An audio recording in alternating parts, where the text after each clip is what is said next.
What's up, guys? Jay, MorninAfterKill, and I'm back here on another episode of my Sunday Q&A. And this past week, let's just say, Max had a pretty rough go of it, to say the very least.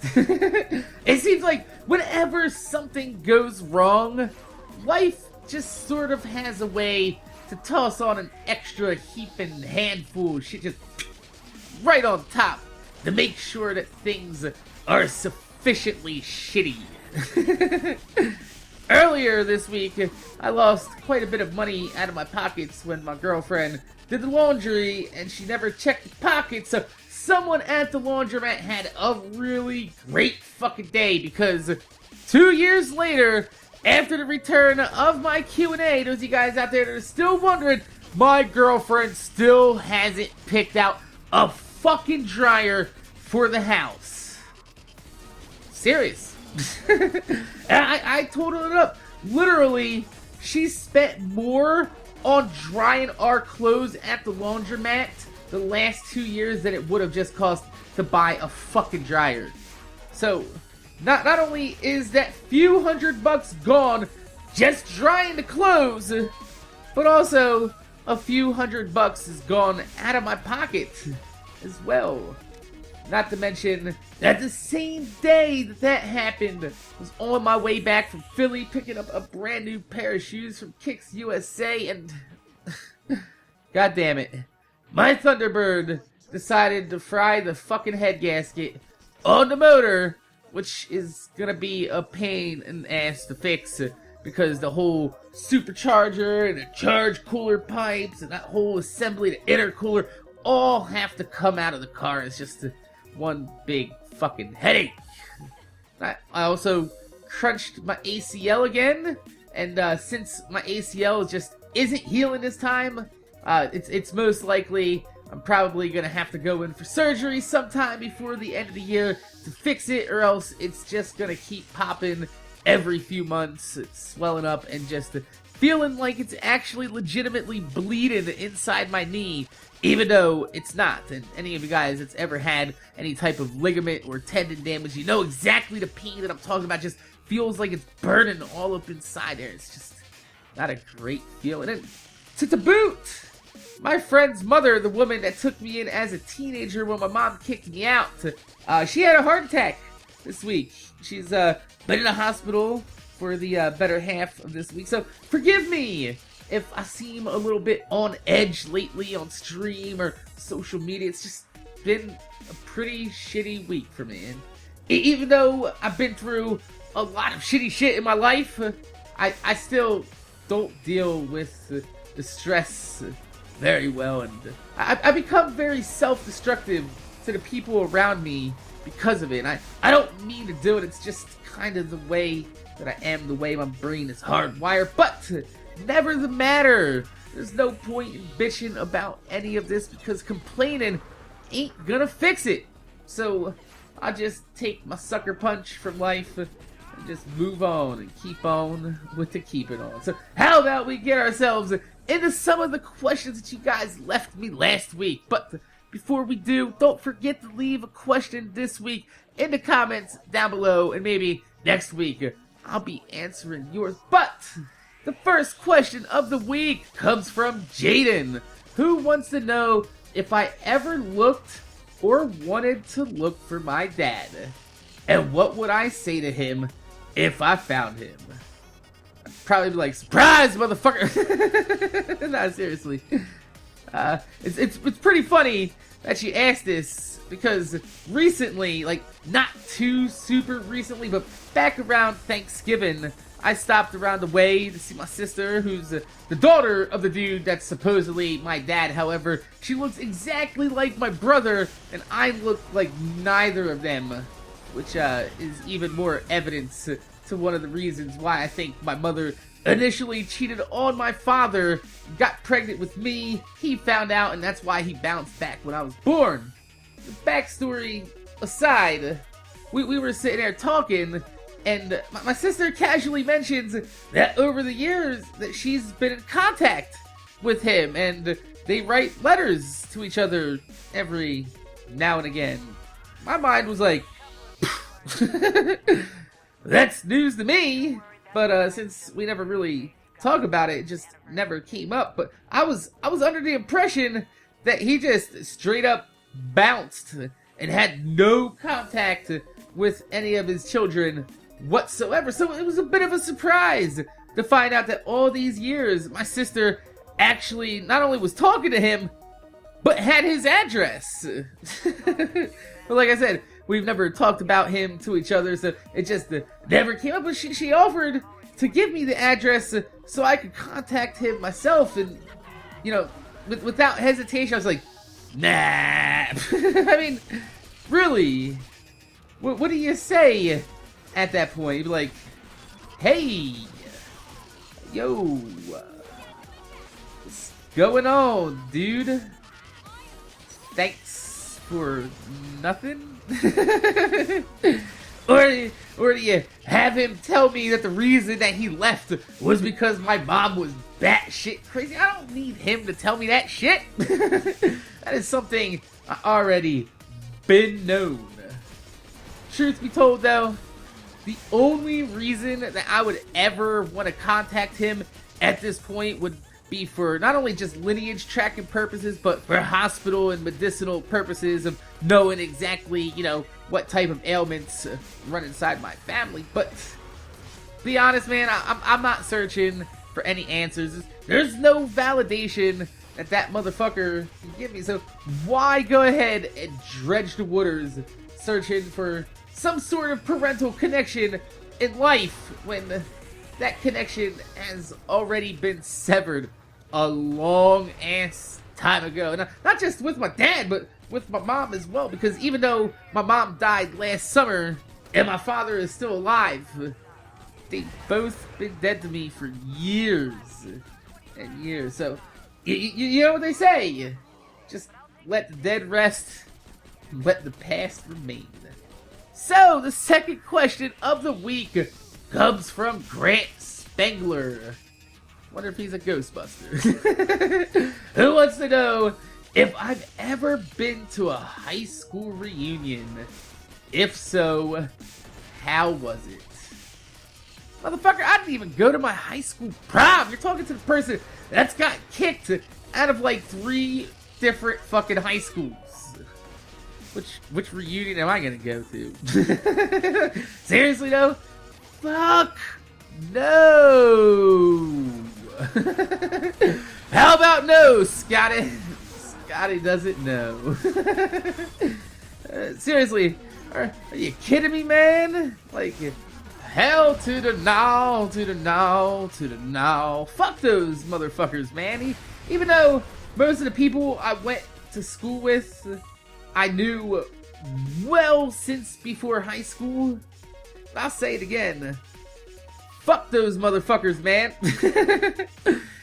I've mentioned it before, but even though they were in school and I see them every single day, I never really hung out with anybody that was in my graduating class or that went to my school for that matter. I knew a lot of people, mostly because I had a reputation or getting in trouble all the fucking time, but I wouldn't call any of them my actual friends. All my friends from back around the way were usually a little bit older, and most of them were already out of school, or a lot of them just dropped out of school altogether. But I will tell you one thing. One of my favorite hobbies when I'm bored and I'm doing nothing late at night and I should be sleeping, but I can't sleep because I lay down and it just doesn't happen for me. Sometimes I like to go clickety clack, Mac. Go look at some of their old Facebooks to see where they ended up in life. And I'll tell you, man, there's nothing more satisfying in life than going back and seeing, you know, the hot stuck-up girl that peaked in high school working as a waitress part-time while trying to sell essential oils and body wrap pyramid scheme garbage on their Facebook walls. It's sort of like a mix between a yearbook and a future-telling crystal ball, all in the same package. Let me tell you, endless hours of entertainment can be had finding out that the most douchebaggiest of the douchebags in your graduating class end up working dead-end jobs to take care of kids that they probably resent with a spouse that they most likely hate. And I know it sounds petty as fuck, but you can't tell me y'all motherfuckers don't love reading the end of a movie, or you're watching a TV show, documentary, and they give you an update on how their life went after the program ended. It's sort of like that. And it's more fueled by curiosity than anything else, but it's still a good way to pass a good 10, 15, 20 minutes randomly in the middle of the night when there ain't shit else to do. And finally, for that titular question of the week, coming from Savion Brossard, who wants to know what my opinion on satirical channels on YouTube making fun of people and ruining their YouTube careers. Fuck me. Here I was sitting thinking, damn, it's been a while since any YouTube drama's been brought up on my Q&A.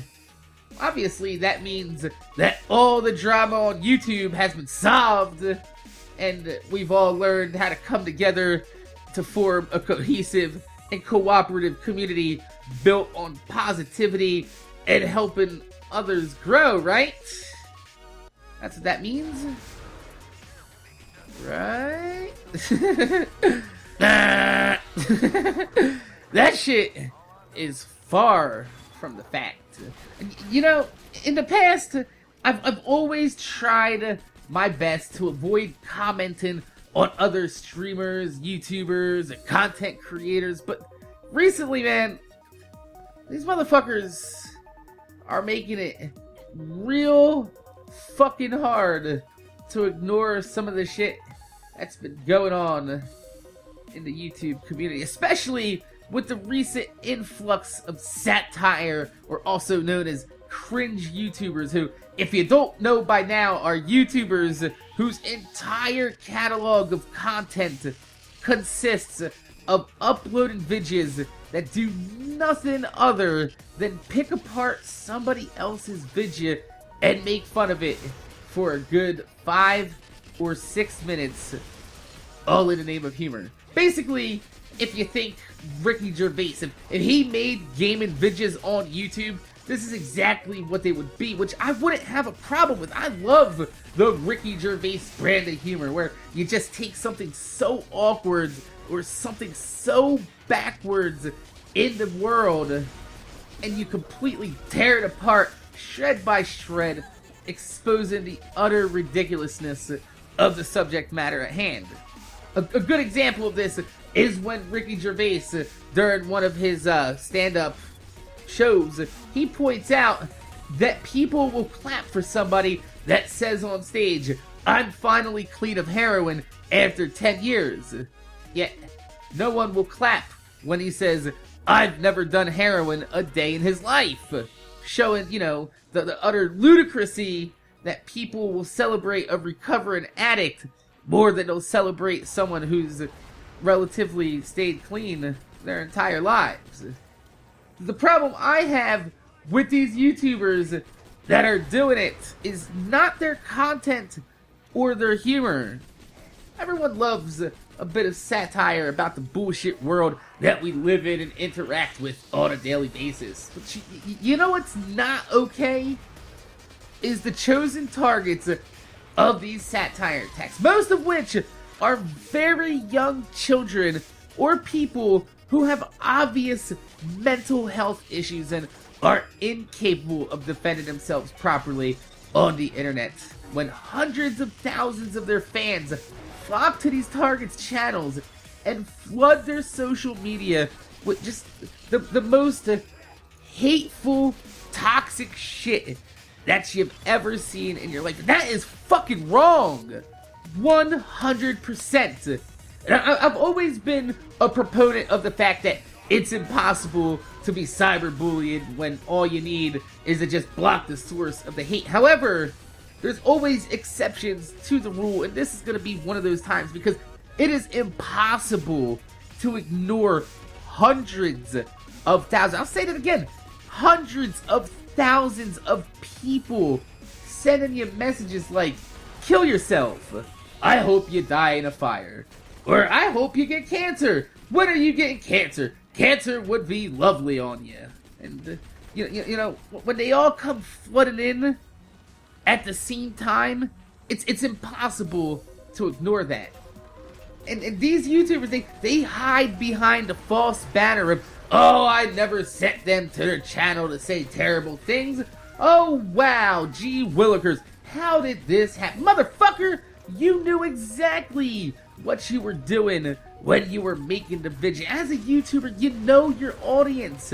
You know how they're gonna react, and these YouTubers know damn well what the end result of these videos will be. And that's actually what their intentions are of uploading these videos. That's why they tell you who the YouTuber is, or where to find the video, or how to find it on the internet. This shit is not fucking comedy. It stops being comedy when you set your sights on easy targets that can't defend themselves. Children that can't defend themselves against an onslaught of hate from an entire YouTube community, the most toxic fucks you've ever seen in your life. And children are fragile. Please believe that. Children are very fragile. And these are the types of people that we should be protecting on the internet. And we should be encouraging these children to create the content and share it and encourage them to try something new and adventurous. But instead, what you're doing is you're not only hindering it, but you are possibly damaging the mindset of a fragile child. And that is fucking wrong. That's where the line is crossed from satirical comedy to just being an opportunistic bastard preying on children online just to make a quick buck. And I'd hate to say this, but it's not gonna stop until somebody gets hurt. Sadly, by then, it's gonna be too late, and everybody is gonna be pointing the fingers and be like, oh, it was you, I didn't say die in a fire, I just said, oh, I hope you have cancer, oh, I hope you kill yourself, or blah, blah, blah. Trust me, when it happens, and it's gonna happen if it continues, people are gonna be like, oh my god, what can we do to prevent this? Y'all motherfuckers know what you can do to prevent that. Stop fostering this type of fucking hate. Fucking start encouraging these children to try something new, try something fun and adventurous. Because you never know where YouTube can take you in life. You know, back in the day, we used to laugh and be like, ah, haha, yeah, I'm fucking famous, I got 10,000 subscribers and shit. But no, YouTube is actually now a legitimate venue, and these kids growing up are only trying to emulate what they see. And it's up to these people to set good examples for it. And if you're just gonna raise these children on the most vile, hate-filled fucking garbage that you ever seen, you know what that's gonna beget you? It's gonna foster an entire generation of just the worst shit you've ever seen in your life. Please believe that. So, my name is Jay. MorninAfterKill. I want to thank you guys for watching. Make sure you guys rate, comment, subscribe. If you could leave a thumbs up on the video, I'd highly appreciate it because it gives me motivation to make more videos for you motherfuckers that watch my motherfucking videos. Don't forget to leave your questions in the comment section down below. As always, this is a subscriber-driven series, and without your cues, I can't give you guys a piece of my A. So make sure you leave them in the comment section down below. My name's Jay. MorninAfterKill. Thanks for watching, and I'm gonna see you guys later.